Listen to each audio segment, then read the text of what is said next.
350 కోట్లతో జయలలిత వేద నిలయంను సీఎం విజయ్ కొనబోతున్నారా? పోయస్ గార్డెన్లోకి మకం మార్చనున్నారనే వార్తలు ఇప్పుడు తమిళనాడులో హాట్ టాపిక్గా మారాయి. తమిళనాడు రాజకీయాల్లో ప్రస్తుతం ఒక వార్త తీవ్ర చర్చనీయాంశంగా మారింది. ముఖ్యమంత్రి విజయ్ చెన్నైలోని ప్రముఖ పోయస్ గార్డెన్ ప్రాంతానికి తన అధికారిక నివాసాన్ని మార్చుకునే ఆలోచనలో ఉన్నారనే ప్రచారం సోషల్ మీడియాలో రాజకీయ వర్గాల్లో విస్తృతంగా వినిపిస్తోంది. ఈ వార్తల్లో మరింత ఆసక్తికరమైన అంశం ఏంటంటే, దివంగత మాజీ ముఖ్యమంత్రి జయలలిత నివాసంగా గుర్తింపు పొందిన వేద నిలయం బంగ్లాను విజయ్ కొనుగోలు చేయనున్నారనే ప్రచారం. ప్రస్తుతం విజయ్ చెన్నైలోని నీలాంకరి ప్రాంతంలోని తన నివాసం నుంచి ప్రతిరోజు సచివాలయానికి ప్రయాణిస్తున్నారు. ఆయన నివాసం నుంచి సెక్రటేరియట్ వరకు దూరం ఎక్కువగా ఉండడంతో ప్రతిరోజు ఆయన కాన్వాయ్ ప్రయాణించే సమయంలో ట్రాఫిక్ నియంత్రణ చేపట్టాల్సి వస్తోంది. ఉదయం, సాయంత్రం వేళల్లో ముఖ్యమంత్రి కాన్వాయ్ కోసం వాహనాలు ఆపడం వల్ల ఉద్యోగులు, విద్యార్థులు, సాధారణ ప్రజలు ఇబ్బందులు ఎదుర్కొంటున్నారనే చర్చ జరుగుతోంది. ఈ పరిస్థితిని దృష్టిలో పెట్టుకుని సచివాలయానికి దగ్గరలోని నివాసం ఉండాలని ముఖ్యమంత్రి భావిస్తున్నారని రాజకీయ వర్గాలు చెబుతున్నాయి.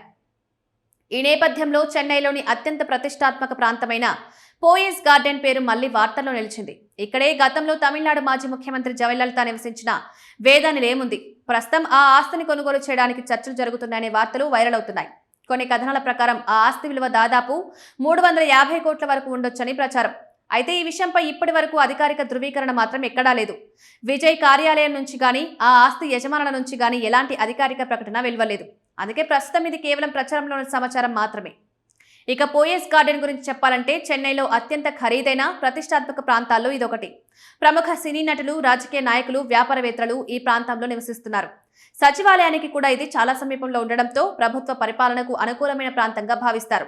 విజయ్ నిజంగానే ఇక్కడికి మారితే రోజువారీ ప్రయాణ దూరం తగ్గడమే కాకుండా ట్రాఫిక్ సమస్యలు కూడా కొంతవరకు తగ్గే అవకాశం ఉందని కొందరు విశ్లేషకులు అభిప్రాయపడుతున్నారు. ఇదిలా ఉండగా పోయస్ గార్డెన్ కు సంబంధించిన ఓ పాత సంఘటనను కూడా ఇప్పుడు చాలా మంది గుర్తు చేస్తున్నారు. జయలలిత ముఖ్యమంత్రిగా ఉన్న సమయంలో ఆమె కాన్వాయ్ వెళ్తుండగా భద్రతా కారణాల వల్ల అక్కడి ట్రాఫిక్ ను నిలిపివేసిన సందర్భాలు ఉండేవి. ఆ సమయంలో సూపర్ స్టార్ రజనీకాంత్ కూడా కొంతసేపు వేచి ఉండాల్సి వచ్చిందనే సంఘటన అప్పట్లో వార్తల్లో నిలిచింది. ఇప్పుడు అదే ప్రాంతంలో విజయ్ నివాసం ఏర్పాటు చేసుకుంటారనే ప్రచారం రావడంతో ఈ అంశం మరోసారి చర్చకొచ్చింది.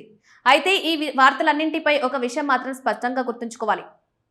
జయలలిత నివాసాన్ని విజయ్ కొనుగోలు చేస్తున్నారనే విషయాన్ని ఇప్పటి వరకు ఏ అధికారిక వర్గము ధృవీకరించలేదు. కాబట్టి అధికారిక ప్రకటన వచ్చే వరకు ఈ వార్తలను ప్రచారంగా మాత్రమే చూడాలి. ఒకవేళ భవిష్యత్తులో ఈ నిర్ణయం నిజమైతే అది తమిళనాడు రాజకీయాల్లోనే కాకుండా చెన్నై నగర పరిపాలన, భద్రతా ఏర్పాట్ల పరంగా కూడా కీలక పరిణామరంగా అవకాశం ఉంది. ఇప్పుడు అందరి దృష్టి అధికారిక ప్రకటనపైనే ఉంది.